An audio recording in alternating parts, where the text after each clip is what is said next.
Sidra y gaitas son algunos de los elementos más simbólicos de Asturias. Ambos estuvieron presentes en la celebración del Día de la Santina en Alicante, una fiesta que cumple su 30 aniversario y que llama a participar a los cerca de 3.000 asturianos que hay en nuestra comarca.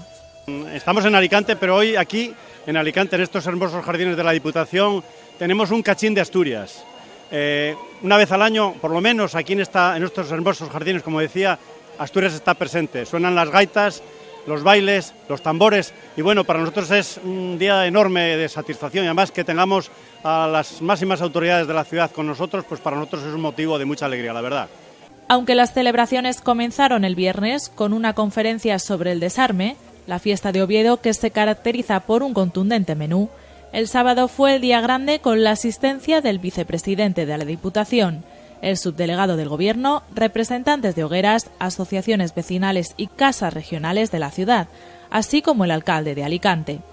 Y bueno, ya un día que siempre intento acudir, ¿no? Me he marcado en la agenda Alicante. Alicante nos hemos formado por toda esa gente que vino aquí a buscarse la vida hace años. Y el carácter alicantino es un poquito de todo y cada una de las personas que vienen a hacer grande esta ciudad y esta provincia. Por tanto, como alcalde de la ciudad, acompañar siempre que pueda las casas regionales que tienen delegación en la ciudad de Alicante.